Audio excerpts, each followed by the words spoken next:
There is a particular kind of sadness that doesn't scream, doesn't slam doors, doesn't leave visible scars. It just sits quietly at the edge of a room, in the shape of a child who has learned that no matter how bright they color, no matter how excitedly they speak, the world will keep looking past them. And this is where the psychology of an ignored child begins, not in a single shattering moment, but in thousands of tiny, forgettable ones. The stories that trail off because no one is listening. The questions answered with a distracted, the proud, look at me, that meets only the glow of a phone screen. From the outside, it looks harmless enough. There's food, there's a roof, there are no bruises. But inside the child's mind and nervous system, something fundamental is being wired, because children don't just need to be kept alive, they need to be seen. And when that doesn't happen, they don't think my parents are overwhelmed, stressed, or emotionally unavailable. They think there must be something wrong with me. And that simple, quiet conclusion begins to shape everything that follows. Psychologists call this emotional neglect, and it's both one of the most common and most invisible forms of childhood adversity, because unlike overt abuse, it's defined not by what is done to the child, but by what is missing, by the hugs that don't happen, the conversations that never go deeper than homework, the tears no one asks about, and the celebrations that are rushed or half noticed. To understand what this does to a child, you have to remember that a young brain is not finished, it's under construction, especially the parts that handle emotions, relationships, and self-worth. And those parts are built through interactions with caregivers, through thousands of moments of "I feel something" followed by "someone responds." When a baby cries and someone comes, the nervous system learns, my distress matters, the world is responsive, I am held, and the brain wires for safety. When a toddler runs to a parent with scraped knees and is comforted instead of brushed off with, "You're fine, stop crying," they learn that feelings are allowed, that they are not alone inside their pain. When a child brings home a drawing and an adult's eyes light up, they learn, what I create has value, what I do can move people. But when those same bids for connection are consistently ignored, interrupted, or minimized, the child's brain draws a different map. My feelings are inconvenient. My needs are too much. If I want to be safe, I should take up less space. And this isn't a conscious choice. It's a deep, automatic adaptation, a survival strategy. At the core of attachment theory is the idea that we all develop internal working models, mental templates of what to expect from others and what to believe about ourselves.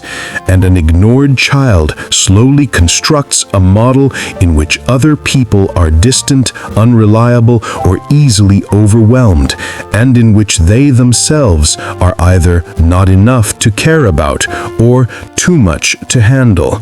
And because a child depends on adults for survival, they usually can't risk seeing the adult as the problem, so the blame collapses inward. This is why so many adults who grew up emotionally neglected say things like, "It wasn't that bad, I'm just sensitive," or "Other kids had it worse," while at the same time struggling with a constant nameless ache, a feeling of emptiness or unbelonging they can't put into words. Inside that ache are all the moments when they looked up and no one looked back. And so, little by little, the ignored child begins to change their behavior to match what they think the world wants. Some go down the path of becoming invisible, learning to anticipate other people's needs, to stay quiet, to never ask for help, because every time they did reach out, the answer was silence, irritation, or a hurried later that never came. And they absorbed the unspoken rule: good children don't cause trouble, good children don't need too much. So they become the easy kid, polite, responsible, self-sufficient beyond their years, the one teachers love because they never act out, the one parents point to with pride while saying, "She's so independent, she never gives us any problems." And yet independence, when it's forced too early, often hides loneliness. This is the child who sits through dinner without saying what really happened at school, who smiles when asked, "You're okay, right?" Because they've learned that honesty about pain makes adults uncomfortable. On the other end of the spectrum, some ignored children take a different route. If soft bids for attention go unheard, they start trying louder ones. If "can you watch this" doesn't work, maybe breaking something will. If "I'm sad" is ignored, maybe a screaming match will finally get someone to stop and look. And so they become the difficult child, the one labeled dramatic, oppositional, attention-seeking. And again, the deeper message is misunderstood, because beneath the chaos is the same raw plea: "Please notice me, even if it's just to be angry, even if you're yelling. At least then I'm not invisible." And in that sense, both the quiet, invisible child and the loud, chaotic child are reacting to the same wound, one turned inward, one blasted outward. We often think of trauma as what is present: violence, terror, sudden loss. But there is also a trauma of absence, the birthday where everyone is in the room but no one really sees the child, the school play where no one comes, the report card glanced at for 2 seconds before the conversation shifts back to adult problems. And you can see the imprint of this years later in the adult who apologizes when they cry, who can't answer "what do you need" without freezing, who feels guilty for taking up emotional space because their nervous system got used to the idea that their inner world is a private burden, not something to be shared. Neurologically, the constant experience of being emotionally alone can keep a child's stress system activated in subtle ways. Heart rate slightly elevated, muscles a bit tense, an ongoing sense of "I have to handle this myself."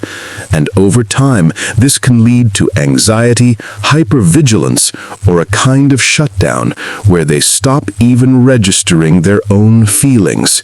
Some grow into adults who genuinely don't know what they feel, numb until it erupts at odd moments, because whenever emotions surfaced in childhood, there was no one there to help name or soothe them, so the brain did the most efficient thing it could: turn down the volume.